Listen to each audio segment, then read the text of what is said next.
Welcome to Neuro-Mind, a joyful, inclusive podcast that celebrates what happens when curiosity meets passion. Each episode invites a neurodivergent or neurotypical guest to deep dive into their special interest, whether it's Lego, trains, musical theatre, ancient Egypt, or in today's case, the incredible world of snooker. Inspired by Mastermind, but without any of the pressure, spotlights, or performance anxiety, Neuro-Mind is all about pride, passion, and the amazing things our minds can do when we're truly interested.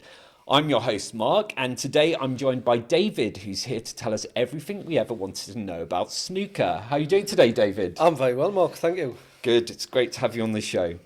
Before we chalk up the cues and get into today's break-building brilliance, we like to start with a little warm-up. What's a snooker moment, big or small, that recently made you smile? Last night.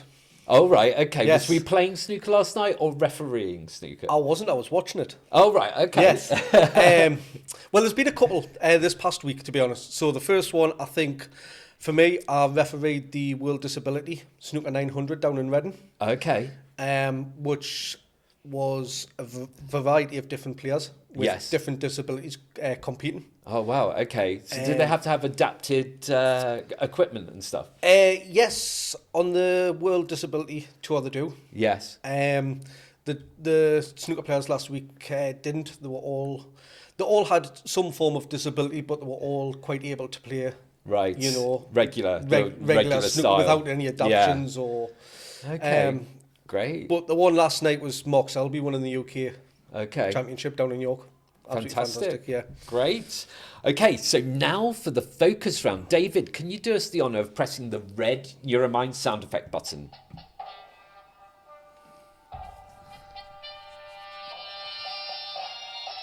Here are your questions. What first got you interested in snooker, and do you remember the moment it really clicked for you? I wouldn't say the first moment it clicked, but I used to play when I was younger. Right. And I just used to enjoy the game. I used to watch it on the telly. Right. And so how young are we talking? Oh, probably started about 10 or 11, I would say. Really? Okay. So not massively young, but, young Tall enough for the table. Yes, yeah. When I first started to play, I was probably about 15.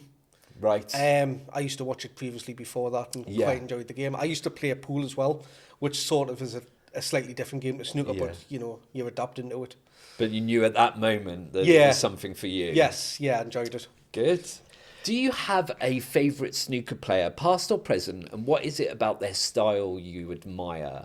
Dennis Taylor, Cliff Thorburn, from the 1980s. Right. Stephen Henry. Yeah, okay. And so what's the duration, actually, of a snooker player's sporting life? How long? When do they retire? It's hard, really, to put a span on it. I mean, you still have It's not like football, though, is it, where you have to retire young, or athletics? No. You can play right up until you're a bit older. Yes, I mean, there's players from the 80s still playing. Cliff Thorburn still plays. So cross decades? Yeah, cross decades, yes. Wonderful. Okay. Is there a particular match or moment in snooker history that stands out as your all-time favourite? It's got to be the 1985 Black Ball final with Dennis Taylor, Steve Davis. A classic moment. Yes, obviously I was only one at the time, 1985. Obviously I can't remember it, but re-watching it and viewing it, and then obviously getting to referee Dennis Taylor at the Crucible for the World Seniors. Wow. Which was his competitive last game. Yes. So to be accredited with that was, it was a phenomenal achievement. So you referee. So what's actually involved in being a referee at a snooker match? So I'm the person who stands there with the suit and the white gloves on. Looking all serious. Yes, and obviously officiates the game. Right. So I'm obviously the person who, if somebody puts a colour, I'll put it back on its spot. Mm-hmm. I'll call the scores out. Obviously, I've got all the rules and the regulations to follow. Right. So it's quite. So you have to keep a close eye on what's happening. Yeah. There's a lot of concentration. Yeah. You can't miss a trick, basically. No. Snooker is known for skill and strategy. What's one tactical element of the game you find really fascinating? Getting out of snookers. So if somebody's in a snooker, so if there's a ball on, so say there's a pack of reds or there's a few reds down at the top of the table or the bottom of the table, yeah, I might have to come off 2 or 3 cushions. Oh wow, those are the side bits. Yes, Yeah, so, yeah, so the bouncing the ball off the cushion. Yes, yeah. so playing 2 or 3 cushions and maybe just landing on the ball so it's not a foul. Wow. You know. Okay, how many times can you bounce off the sides before hitting a ball? Doesn't matter. As many as you want. Oh really? Yeah. Wow. Yes. Do you know what the record is? I don't know. I suppose it'd be pretty hard to do more than 3 though, wouldn't it? I don't know. Well, there's 6 cushions. Yes. Oh, okay. Yeah, so there's 6 cushions. You've got your bottom of the table, top of the table, and then you've got your 2 side cushions on each side of the table. Oh, okay. Yes, so of course. Yeah. You're normally out of a snooker, you're normally looking between 1 and 3. Okay. Possibly 4 to push. Okay. Wow. Okay. That'd be interesting to see. How did you first learn about snooker and what drew you to it? Again, it was just playing.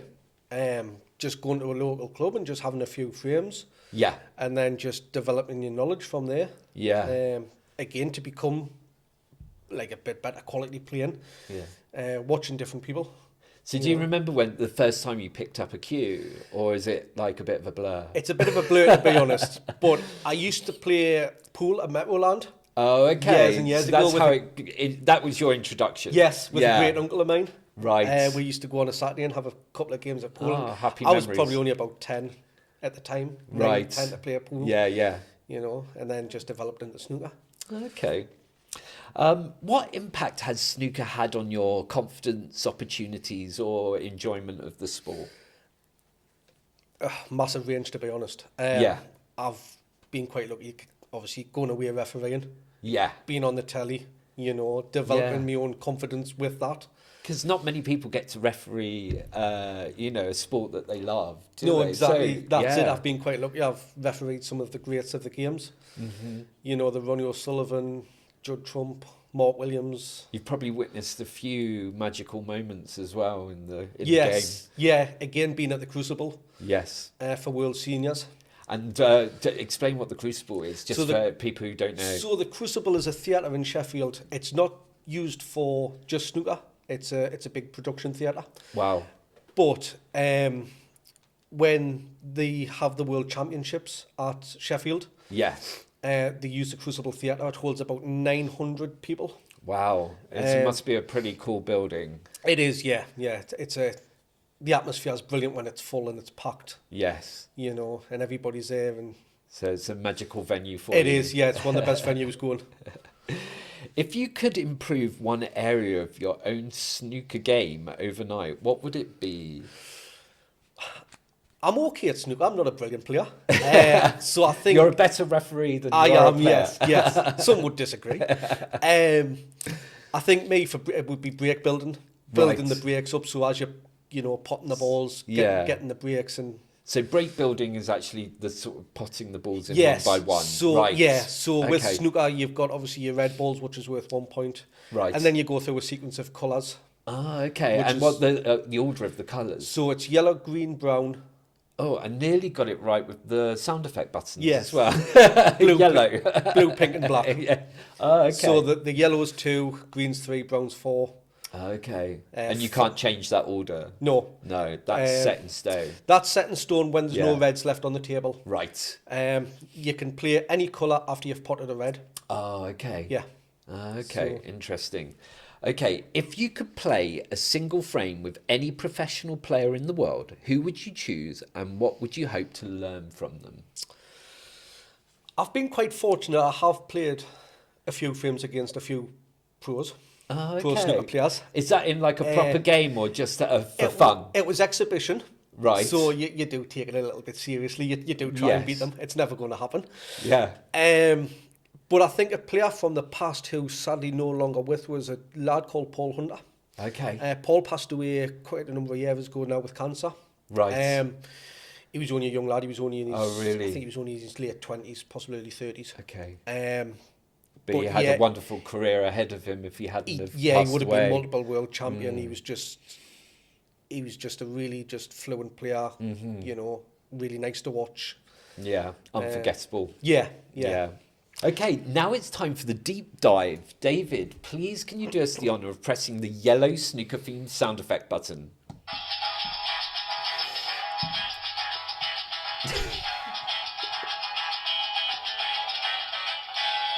Do you recognise that? I do, yes. That's the introductions. That's the music they have on every snooker game on telly, is Most it? of them, yes. Right, Yeah, okay. yeah.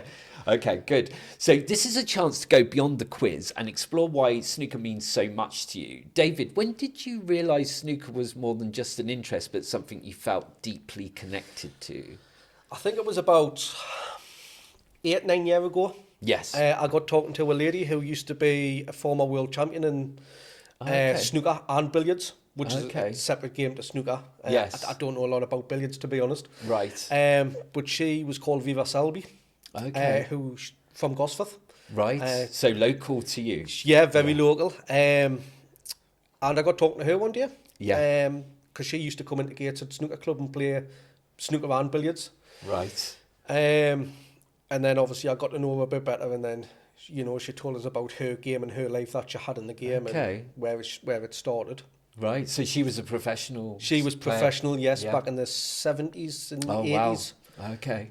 Unfortunately, Viva's no longer with her. Yeah. But obviously you can look her up on YouTube. She's got and a history. Yeah, really big history. Yeah, Okay. very knowledgeable woman. Okay. And then it just stemmed from there, just talking to her and met her at an exhibition. Right.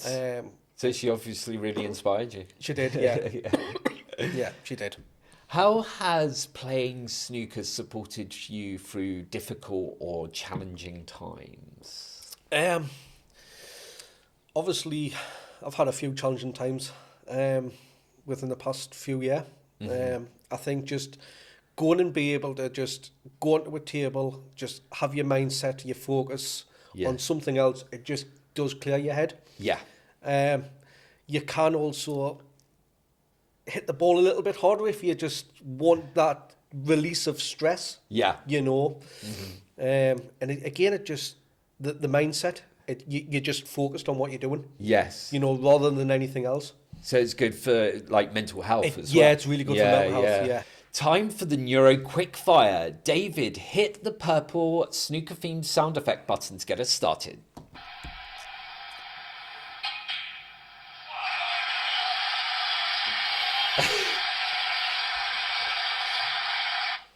It's a familiar sound. Yes, very familiar. This is a lightning round of choices. However, if you can't decide, feel free to say skip. Ready? Yeah. Long pot or tricky safety shot? Tricky safety shot. Watching live in the arena or comfy at home on the sofa? Live in the arena. Yeah, you can't beat that You atmosphere. Okay, David, please press the pink snooker-themed sound effect button to wrap things up. 27. The handshake will come. They've given us a fabulous final.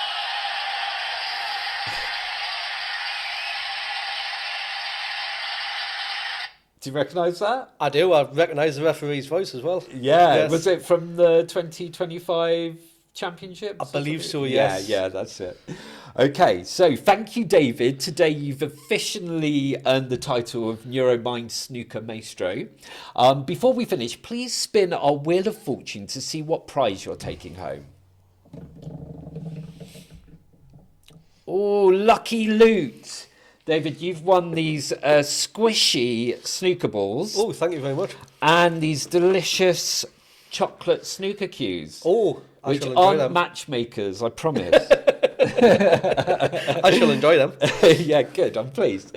Thank you so much for being on Neuro-Mind. It's been an absolute pleasure having you on the show. Yes, it's been a pleasure. Thank you very much. Great. And to everyone listening, remember your special interest isn't weird, it's wonderful, and the world is brighter when we get to hear about it. Got a topic you could talk about for hours? We'd love to have you on the show. Come and be a guest on Neuro-Mind, the podcast that celebrates everything you love, no matter how niche, nerdy, or neuro-wonderful. Tell us what lights up your mind. Comment below or message Universal Studios. We'd love to hear from you. Bye.